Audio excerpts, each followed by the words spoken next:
Games are meant to be both fun and relaxing. After a long day of work, you turn your phone and computer to unwind and relieve your stress. But what if I told you that there's a game that ends up consuming most of your time, leaving you completely burnt out? Hey guys, I'm Light, and today we are going to start a series called What Went Wrong. And for our first episode is the game called the Ragnarok, which is relatively new considering it was released last year October 31. First and foremost, I genuinely liked the game at first for its graphics and the special effects carried over the classic PC version. I was really excited and even tried the Taiwan version of the game, but I ended up playing it just for grinding and nothing else, because I'm too lazy to translate every text and understand all the contents. Fortunately, the global version came and we started to understand all the game mechanics and how the server handles the game. It was fun at first, so I decided to create two accounts because I like both classes, the Hunter and Wizard. I've played both of them so I can see how these classes work in this game and I could showcase it to my viewers too.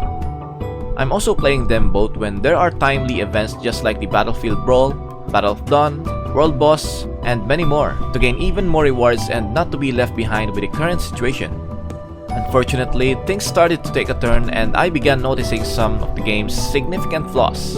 It's really bad. Even though I only played it for a month, I can predict how this game is destined to fail. Here are some of the issues I encountered while playing the Ragnarok.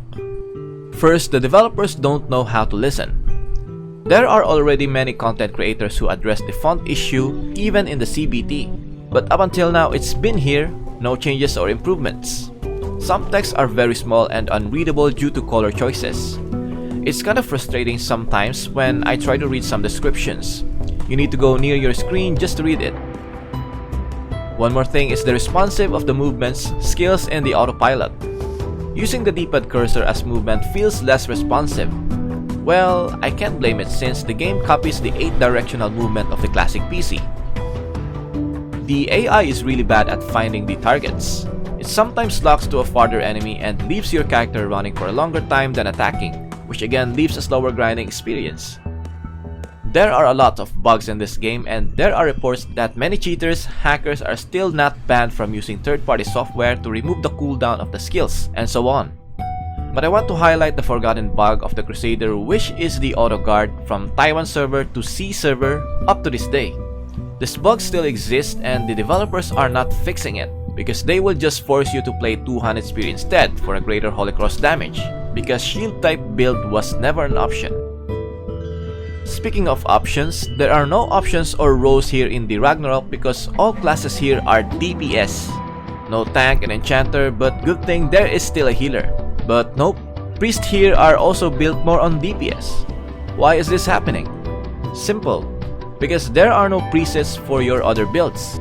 You only have one preset to use, so all you need to do is just build DPS. Because if not, you won't be having these benefits of what a DPS can have. Example here is the World Boss. Your ranking in World Boss is based on the damage you dealt on the boss. So if you build a pure support priest, your ranking will obviously go down because you can't do damage. Same with the Paladins, you can't build a pure tank Paladin with the same reason. So you should just build for DPS Paladin instead. There are a lot of features in this game that are only beneficial for the DPS, just like the Endless Tower, Hunting Park, Daily Dungeon, and even on the guild features like Spiral Realm and Wilderness Expedition. Because if your guild lacks damage, you won't be joining on higher ranks benefits. I'm sure not most of you want to go DPS, but you won't have a choice in this game but to join them. The lack of interactions between friends and guild members makes this game feel like playing with zombies or bots. This game does what they can for you to socialize with players, but unfortunately it's not heading to the good side but rather to the worst. They have this greet system where you can gain friendship points when greeting your friends. It's simple, just click these greeting pouring icons and then boom, there goes the automated greetings. I really hate this because we know that it's not really the player who is greeting you but rather the system. There are also these scenarios in Wilderness Expedition where all your guildmates are just walking around like zombies, waiting for the spawn of the boss. And from here you just click auto and leave it AFK. No interactions with the guild and so on. I miss the time when I was playing Ragnarok Origin. That was the time-space anomaly where guild chat is very active in participating and looking for buffers to make the most of their damage. That is where they really lack. And do I need to talk about how bad the War of Imperium is in this version of Ragnarok? This version of WoE is the worst. Guildmasters should declare a war on the opposing guild that owns the stronghold, and it's just not easy because it needs bidding from the other guilds too. So to make it short, the War of Imperium here is not free for all. It's only a war of the strongest guilds. And I have tried the War of Imperium here, and nope, I haven't felt the nostalgia. All you need to do is just click the Imperium icon so your character will just automatically move to the Imperium room. And most of the players will just do the same thing, so there will be no actions even from the start. It's boring to be honest, that is why I didn't participate in the next WoE after that.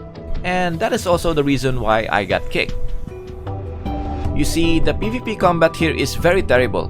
No flinching for every characters that have been hit. It's like all of you have an Edgar cards, and you are just enduring all the damage. I can feel the impact of my skills when I'm hitting the enemy characters. And when you are chasing them down, they can just flee away safely. Because like I've said, there is no flinching. You might stop to cast your skill, but the receiver can just run away. Lastly, the major problem of this game is the QOL, or the quality of life improvements. This is the reason why most players quit the game easily. Let's break it down.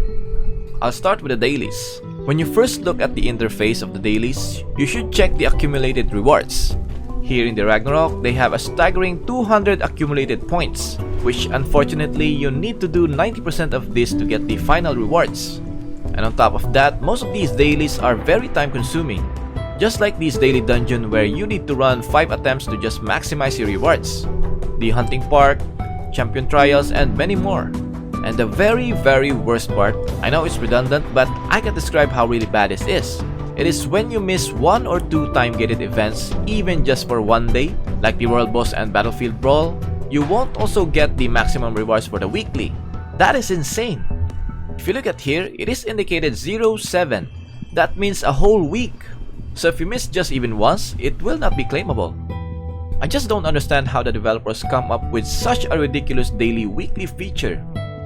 Not only that, they also have this friendship event where you need to do most of this to get the maximum cap, which is the 100 per day. So you can save and buy these items. And to add up, they have this element gram where you need to grind for harder monsters for 60 minutes or 1 hour. An encounter quest that requires you to kill 100 monsters just to get 1 encounter fragment.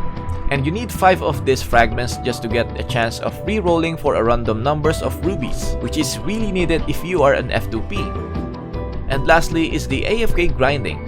This game doesn't have a stamina or fatigue system, where it limits the characters from achieving more experience and loots for a day. That means you can grind non-stop, and the only players who have PCs and have better phones to AFK are the only ones who can benefit through this feature. But I tell you, there is also a cloud server app that is really efficient when it comes to leaving your character grinding, even when you close the game application. And I've been using this app for many games now, the UG phone. Does your phone overheating when grinding? Or do you have a lot of accounts to grind at the same time on a different games? I have good news for you.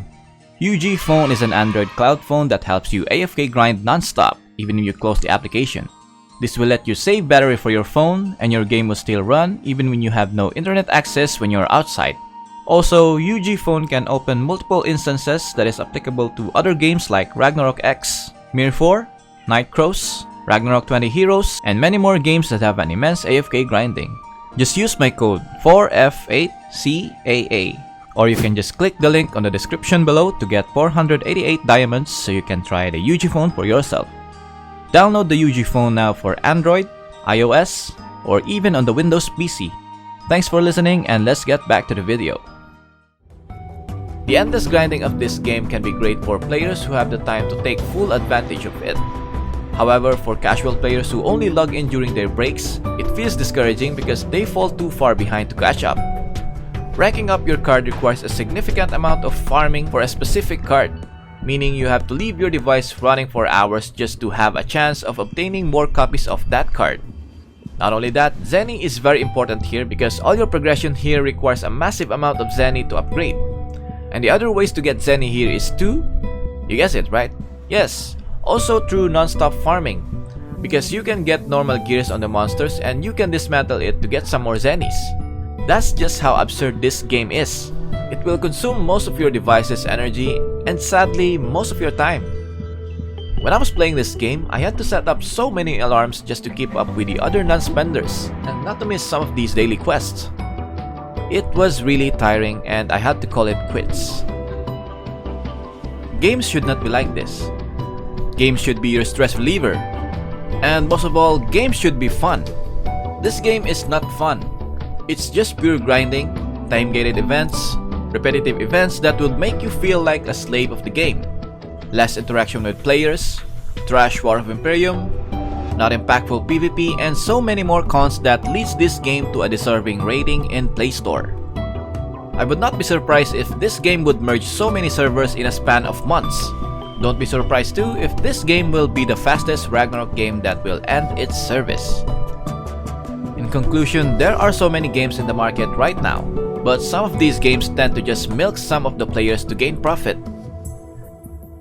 It's hard to find a worthy game for us. I may find this game bad, but it may also be a good one for you. So it is still the people's choice on what games they wanna play.